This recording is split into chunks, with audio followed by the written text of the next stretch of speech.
Ma'am, sinasabi ko na ngayon, there is a fracture.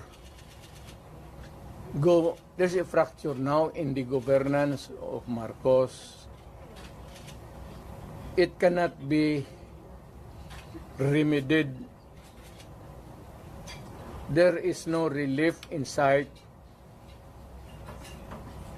It is only the military who can correct it. How? I do not know. But how if, Sila man yung protector ng konstitusyon. So, bahala sila.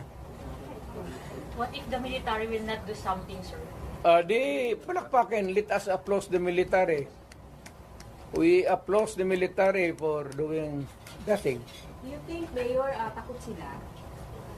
Well, we'll slap our hands and say that the military is takot. Yes, sinabi mo eh.